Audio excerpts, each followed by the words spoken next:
दोस्तों हिननि ॿिन्ही खे त तव्हां ॾिठो हूंदो पाकिस्तान टेलीविज़न सेंटर खां वठी गॾु आहिनि, पाण में दोस्त आहिनि, पर हे पाण में कहिड़ी लैंग्वेज ॻाल्हाईंदा आहिनि इहा अॼु तव्हांखे हिन वीडियो मां ख़बर पवंदी। तो चलिए शुरू करते हैं। भाई असलम भुट्टे जेको तोखे स्क्रिप्ट ॾिनो कीअं लॻो स्क्रिप्ट? साईं मां चवां थो त एॾो कम्यूनो राइटर थी वियो आहे। समझ रहे हो आप? आधा सुअर एक्टर आहे त ज़ाहिर आहे त कमीनो थियणो पवंदो आहे। हिकिड़ी ॿी ॻाल्हि त एजाज़ बुर्ड़ो पाकिस्तान टेलीविज़न सेंटर ते वॾो मशहूरु भला हिन जो जेको ओरिजिनल जेको कमु हुयो उहो इहो हो त इधर कमाल उधर उधर अरे हे छा थो चए? कंट्रोल उधर कंट्रोल हे छा थो चए? ओरिजिनल कमु आहे असलम भुट्टो जेको इधर कमाल उधर उधर कमाल उधर। ॾिसो चंडिया साहिब जे तव्हांखे किथां का मिठाई मिले थी त तव्हां चाहींदो त मां बि पंहिंजो मुंहुं मिठो कयां ऐं मुंहिंजा दोस्त बि मुंहुं मिठो कनि। पर मां ॾिठो तव्हां ते माण्हू इलाही सड़ंदा था, पीटीवी में तव्हां सां गॾु छोकिरियूं हूंदियूं माण्हू सड़ंदा, हे करे सड़ियो असलम भुट्टो? साईं बाक़ाइदा सॼा जहिड़ा थिया। Oh my God! Aslam Bhutto बि सड़ंदो? हा हा यार असलम भुट्टा तूं एजाज़ बुर्ड़े ते सड़ंदे? यार मां सड़ंदो न, मूंखे रश्क ईंदो रश्क ईंदो। गाड़ी मां वटि बि हूंदी, पर्सनालिटी मुंहिंजी बि भली हूंदी ऐं पैसो बि जाम हूंदो हुन वक़्त में, पर लकी हिन जी इहा हूंदी जंहिंखे ॾिसंदो बसि ॾिसण जी देरि आहे। जीअं न बाज़ कबूतर खे ॾिसंदो आहे ऐं कबूतर अखियूं बंदि कंदो आहे, बसि हे जंहिंखे ॾिसंदो उहो अखियूं बंदि करे छॾींदी। भला हिनखे गिदड़ सिंगी त कोन हुई?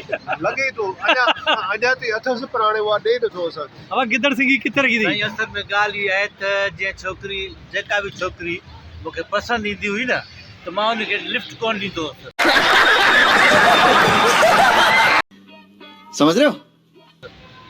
ॿिया सभु जेके बि आर्टिस्ट हुया उहे छोरी जे पोयां लॻी पवंदा हुया। असलम भुट्टो?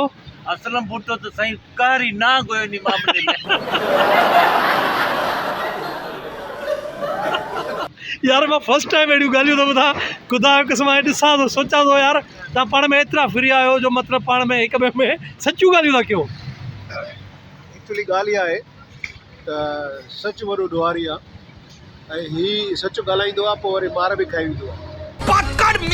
मेरे को जानता नहीं है। मतिलबु करेक्टर में तूं फिट आहीं हिन में, चोर वारे में, ऐं किलर बि आहे चोर बि आहे। मां किलर बि फिट आहियां, चोर बि फिट आहियां समझ रहे हो आप?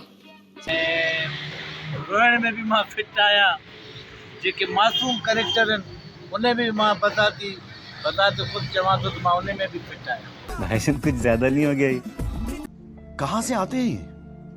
पर हे मां ॿुधी स्टोरी त मूंखे तुवारे करेक्टर खां वधीक असलम वारो करेक्टर लॻो। इहा हक़ीक़त आहे। करेक्टर चेंज थी सघंदा? चेंज त कोन थींदा। असल में ॻाल्हि इहा आहे त असलम जी जेकी मतिलबु जेकी सोच आहे न उहा एतिरी माना हाई लेवल ते आहे जो हू सम्झे थो त हीअ करेक्टर एजाज़ ते सूट कंदो और जेको मां थो कयां इहो मूं ते सूट कंदो। भला हिन ड्रामे में का छोकिरी आहे असलम भुट्टा साहब? छोकिरी न आहे। इहो एक्चुअली हिकिड़ो किलर आहे, हिकिड़ो साइकाट्रिस्ट आहे। हे हाणे बेज़ार थी वियो आहे माण्हू मारे मारे, हाणे चयो त मूंखे मां कन्फेस करणु थो चाहियां, मां तौबा करणु थो चाहे। पोइ चए थो मुंहिंजो इलाजु कर, पोइ इलाजु कंदे कंदे उन ई जे हथां मरे थो। छो थो मरे? विच में कहाणी बि आहे। विच में कहाणी आहे। स्क्रिप्ट दोस्तों हे स्क्रिप्ट पहिला तव्हांखे सिर्फ़ु हिकिड़ी झलक ई ॾेखारे ॾाढो एजाज़ बुर्ड़े वटि हीअ स्क्रिप्ट हली आयो आहे। पैसा ही पैसा होगा। असलम भुट्टो साहब डायरेक्टर भी आहे, हिन जो राइटर भी आहे ऐं एजाज़ बुर्ड़ो साहब तबियत सही न हूंदे बि हिन जो पाण में प्यार एतिरो आहे जो हली आयो आहे। हिन होटल ते हिते वेठो आहे। हीअ होटल गुलिस्तान जोर में आहे।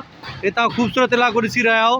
हिते सभु आर्टिस्ट हूंदा आहिनि, सिंध टीवी जा, KTN जा, धरती जा, मतिलबु मेराण जा सभु आर्टिस्ट हिते ई हूंदा आहिनि। हिते मुंहिंजो शोरूम बि आहे क्लासिक मोटर जे नाले सां साम्हूं, ऐं सभु हिते ई हूंदा आहिनि। दोस्त राति जो हिक ॿिए खां कॾहिं एजाज़ बुर्ड़ो मानी खराईंदो आहे, कॾहिं असलम भुट्टो मानी खराईंदो आहे, कॾहिं ॿिया दोस्त खराईंदा आहिनि, कॾहिं चांडियो साहिबु खाराईंदो आहे। ऐसे में बड़ा सख्त लौंडा हूं, लेकिन यार यहाँ में पिघल गया। दुआ कजो त इहो जेका शॉर्ट फिल्म इंशाल्लाह जल्दी रिकॉर्ड करण वारो असलम भुट्टो ऐं एजाज़ बुर्ड़ो हुन में आर्टिस्ट हूंदो त कामयाबु वञे। असां हिन जी लिंक तव्हांखे ज़रूरु ॾींदासीं ऐं इहो यादि रखिजो त इहो ड्रामो असलम भुट्टे जो जेको YouTube ते चैनल आहे सोजरो उन ते ऑन एयर वेंदो तमामु जल्द।